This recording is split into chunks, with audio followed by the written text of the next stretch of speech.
Esta viagem começa em Sevilha, a capital da região de Andaluzia, e depois segue a sul em direção à costa e à antiga cidade portuária de Cádiz.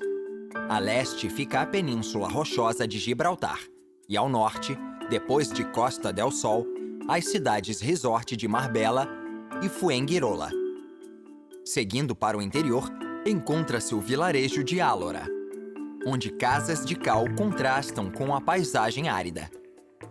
A última visita será às incríveis formações rochosas do Parque Torcal de Antequera.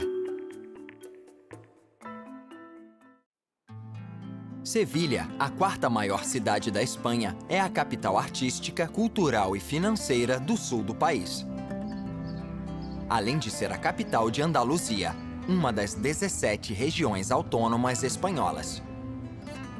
A cidade fica em uma planície banhada pelo rio Guadalquivir e só fica 7 metros acima do nível do mar.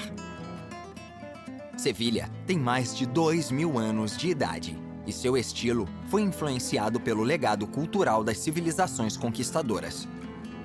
Os romanos chamaram o lugar de Hispales e os mouros mudaram o nome para Isbília, que virou Sevilha com a reconquista por forças cristãs no século XIII. Graças a isso, a cidade tem uma personalidade singular e um centro histórico grande e bem preservado. Este é Giralda, um enorme minarete convertido em campanário, localizado ao lado da mesquita durante a ocupação moura. É um dos símbolos mais famosos da cidade. Em 1401, começou a construção da Catedral de Sevilha e, quando foi concluída 150 anos depois, tornou-se a maior catedral gótica do mundo.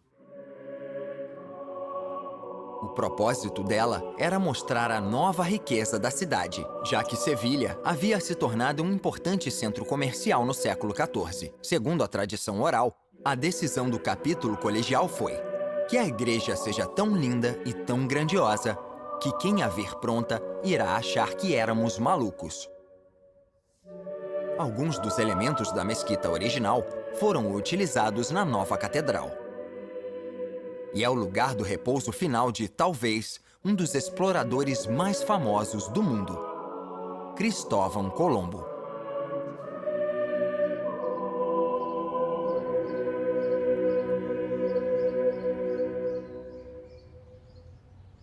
Ao sul da cidade, fica o Parque Maria Luísa, construído para um tipo de exposição mundial nos anos 1920. O parque tem bulevares e jardins, palmeiras e laranjeiras, fileiras de canteiros de flores e pérgolas escondidas, além de lagos e pavilhões. É um ótimo lugar para um dia quente. Junto com o jardim, foi construída a Praça de Espanha, como o destaque da exposição mundial. Mas agora, ela é ocupada por escritórios do governo. O design é um exemplo claro do estilo neorrenascentista espanhol. O prédio já apareceu em muitos filmes, como Lawrence da Arábia e Star Wars Episódio 2, Ataque dos Clones. 20 anos antes, os Jardins do Alcázar foram construídos junto ao antigo palácio, que datava originalmente do século X, mas passou por reformas 400 anos depois pelo rei Pedro I.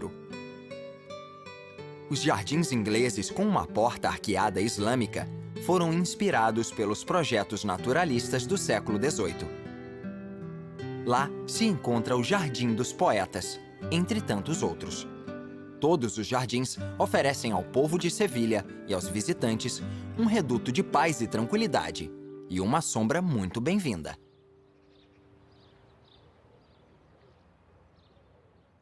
Não tem muita sombra no Rio Tinto, 50 quilômetros ao norte. A paisagem parece de um mundo extraterreno, porque cobre, prata, ouro e outros minerais são extraídos de lá há mais de 5.000 anos. As antigas minas foram redescobertas no século XVI e vendidas em 1873 a um consórcio britânico que criou a companhia Rio Tinto. A Corta Atalaia já foi a maior mina a céu aberto da Europa, com mais de 350 metros de profundidade.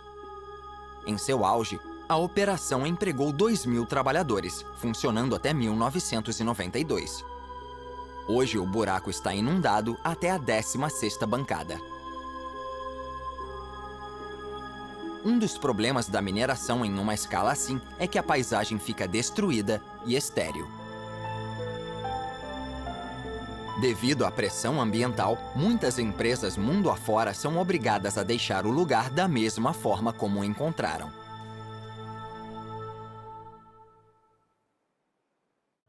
Em contraste com as minas do Rio Tinto, encontra-se um enorme complexo que usa energia solar para gerar eletricidade. É uma vista impressionante na planície.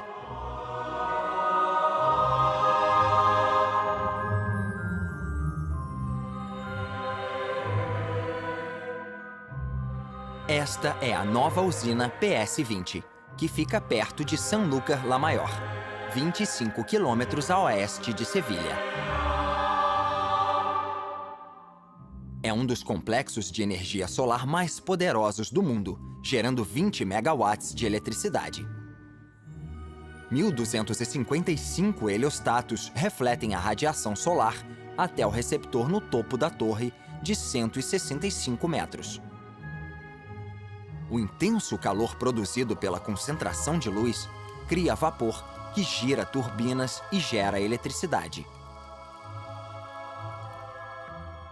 Quando a usina ficar pronta, vai produzir 300 megawatts de energia, suficiente para abastecer Sevilha. Esta usina vai impedir emissões prejudiciais de mais de 600.000 toneladas de gás carbônico por ano. A produção de uma usina de combustível fóssil convencional. Na costa sul, fica a cidade mais antiga da Península Ibérica, fundada provavelmente 3.000 anos atrás pelos fenícios, como um pequeno centro de comércio, Cádiz.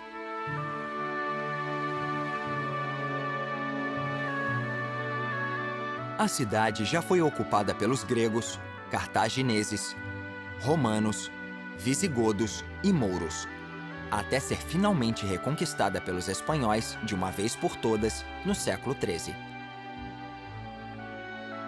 A Baía de Cádiz forma um enorme porto natural e há centenas de anos é usada por navios. Foi o ponto de partida das grandes navegações espanholas durante o século XV. E Cristóvão Colombo zarpou deste porto em 2 de suas viagens. A cidade se tornou o porto principal da frota espanhola da prata, que transportava metais preciosos e joias do Novo Mundo.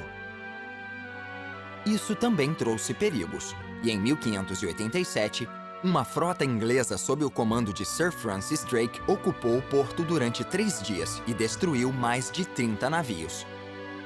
O ataque ficou conhecido como o chamuscamento da barba do rei da Espanha. Durante os 100 anos seguintes, Cádiz sofreu outras incursões inglesas por conta do conflito com a Espanha. Então a cidade foi fortificada com um novo portão e muralhas.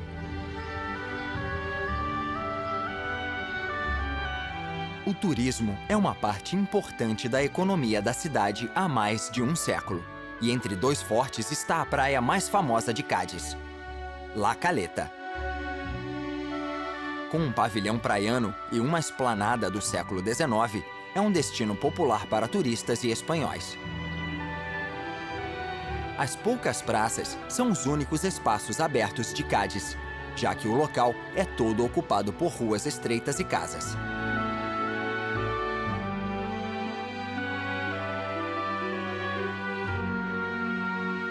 Do alto, é possível ver um mosaico formado pelos telhados brancos e vermelhos e as linhas retas das ruas.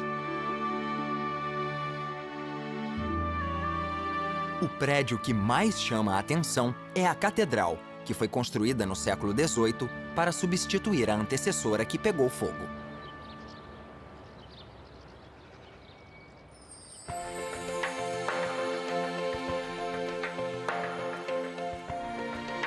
Uma península 80 quilômetros a leste tem causado muito atrito entre a Espanha e o Reino Unido há 300 anos. Gibraltar. O Reino Unido conquistou a península em 1704, durante a Guerra de Secessão Espanhola. Com o Tratado de Utrecht, em 1713, a Espanha concedeu Gibraltar aos britânicos. Desde então, os espanhóis tentaram tomar o território de volta à força 2 vezes, em 1727 e 1779, e fracassaram. Mais recentemente, os 2 países tentaram resolver essa questão com uma ideia de soberania conjunta. Mas em uma pesquisa de 2002, 99% dos habitantes locais rejeitaram a proposta, preferindo continuar sob domínio britânico. Ao longo dos anos, a Espanha tentou várias táticas diferentes para forçar a questão. Em 1969, o país fechou a fronteira e cessou toda a comunicação. O espaço aéreo espanhol estava restrito, então aviões precisavam fazer uma curva muito fechada para aterrissar. Nos anos 1980, a fronteira e o espaço aéreo foram reabertos com a entrada da Espanha na União Europeia. Para os espanhóis, a questão da soberania é um obstáculo enorme na relação com o Reino Unido.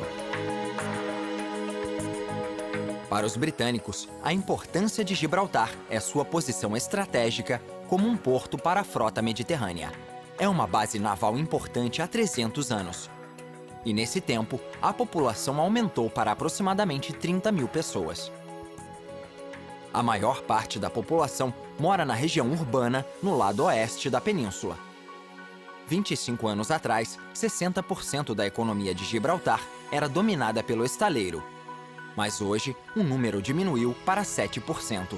Turismo, transporte de carga, serviços financeiros e apostas pela internet são as atividades principais. Os baixos impostos ajudaram a atrair negócios para este território britânico. Gibraltar também é um dos territórios mais populosos do mundo, com aproximadamente 4 mil pessoas por quilômetro quadrado. A demanda crescente por espaço levou a aterramentos marítimos, que são 1/10 da área total. Dominando tudo está o Rochedo, um enorme promontório monolítico.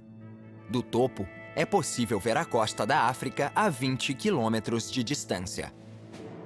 No cume está a Bateria de O'Hara, batizada em homenagem a um dos governadores de Gibraltar.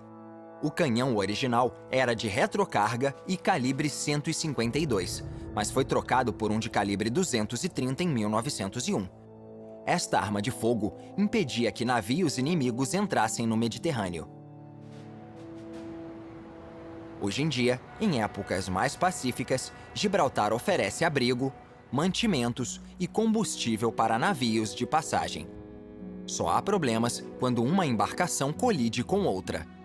Isso aconteceu em 2007, quando o New Flame, um graneleiro do Panamá, bateu na popa de outra embarcação. E a água começou a entrar. A carga e o combustível foram resgatados e o navio vai ser desmontado lentamente. De Gibraltar vem a expressão sólido como o rochedo de Gibraltar, que significa algo que é impossível de ser deslocado. O ditado também se refere à invencibilidade da península, que sobreviveu a cercos e ataques ao longo dos tempos. Na Segunda Guerra Mundial, esta pequena península no sul da Europa Ocidental permaneceu sob controle dos aliados durante o conflito todo e foi fundamental na derrota da Alemanha nazista. Seguindo ao norte, na costa, fica uma das regiões turísticas mais populares da Espanha para centenas de milhares de europeus, Costa del Sol. Um dos maiores resorts privados é Sotogrande, que tem uma área de 20 quilômetros quadrados e inclui uma marina e centenas de apartamentos.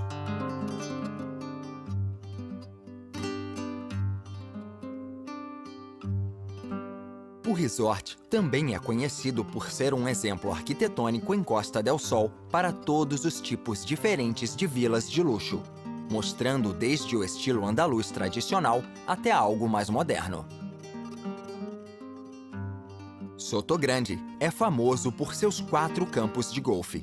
Este é o Real Golf Club, fundado em 1964. Além de ser o 5º melhor campo da Europa, está entre os 100 melhores do mundo. A mídia especializada considera o 7º e o 12º buracos como 2 dos melhores do planeta. Devido à sua popularidade, esta parte da costa é uma das mais loteadas, com condomínios, hotéis e vilas de todos os tipos e tamanhos. Os preços variam de milhões de dólares por uma luxuosa casa à beira-mar a 60 mil por um apartamento de 1 quarto mais longe da praia. Esta região também é popular para as pessoas se aposentarem, porque o clima é quente até no inverno. E muitos dos condomínios são resorts, com jardins e piscinas particulares para os moradores.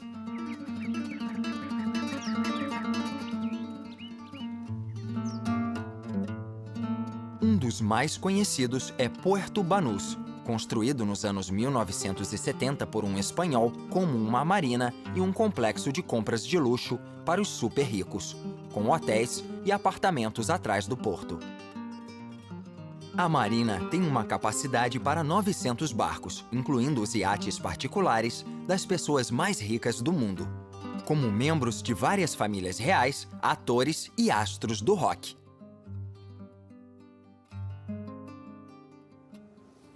Quem não tem iates pode alugar lanchas para se divertir no Mediterrâneo, ou pagar por viagens em iates para um dia muito divertido de passeio no litoral.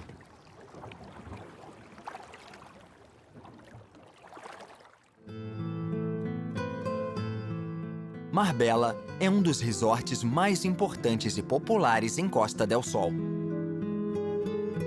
Apesar de a cidade parecer moderna, ela é da época da ocupação romana. E Marbella é derivado de Marbil lá, nome dado pelos mouros. No centro fica o antigo vilarejo, que foi descoberto nos anos 1940 por um rico príncipe alemão.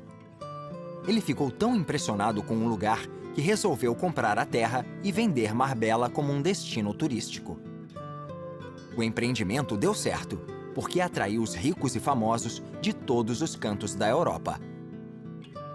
Nos anos 1980, um enorme programa imobiliário construiu condomínios ao longo da costa. E grande parte do litoral está ocupado agora com novos resorts.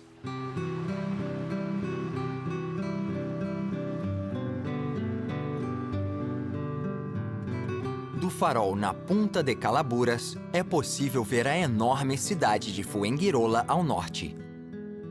Foi nos anos 1960 que a cidade começou a transformação até sua forma atual. Antes disso, durante séculos, Fuengirola foi um pequeno porto de pesca e comércio.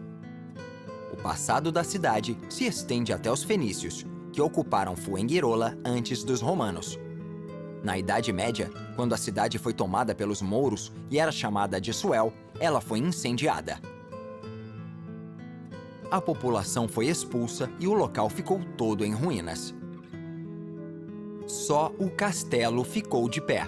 Ele foi construído no século X, quando os mouros invadiram a Espanha. Em 1485, o assentamento foi reconquistado por forças cristãs, mas uma tentativa de repovoar a cidade fracassou.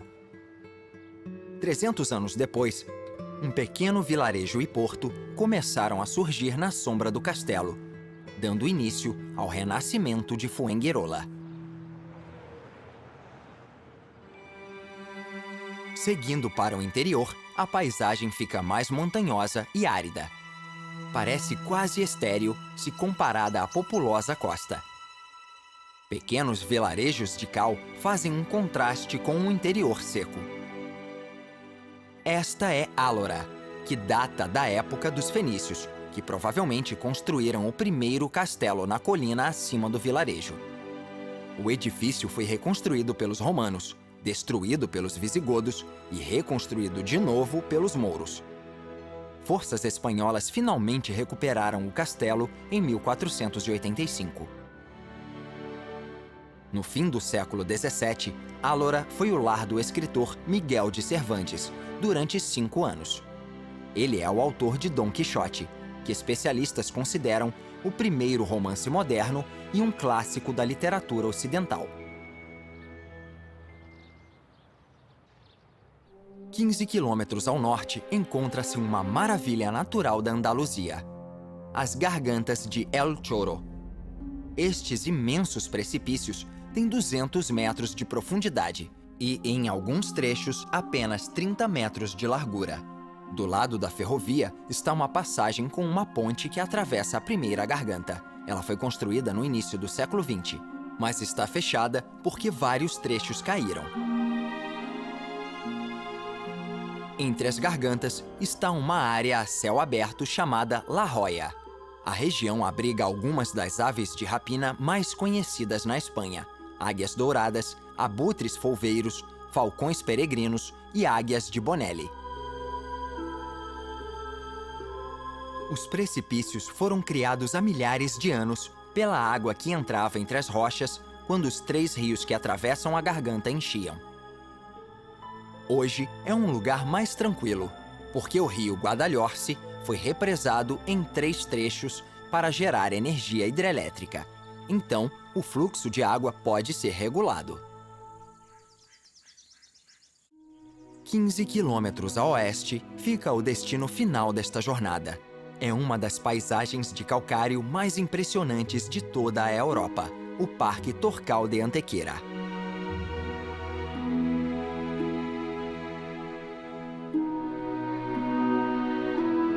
Cem milhões de anos atrás, esta região inteira estava submersa.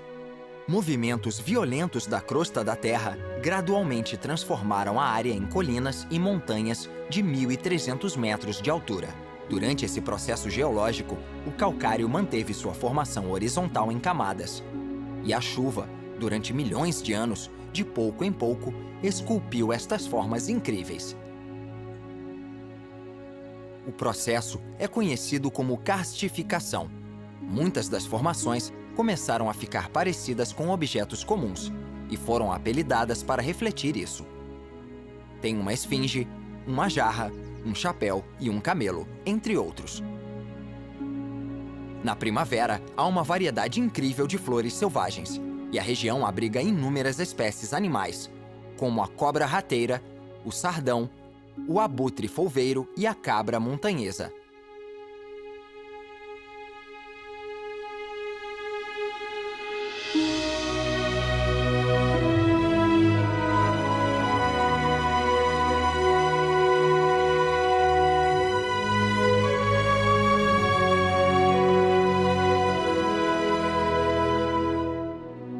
Durante milhões de anos de erosão, surgiram rachaduras e falhas que foram responsáveis pelos becos entre as formações. São caminhos úteis para os visitantes que vão andar entre essas formas estranhas.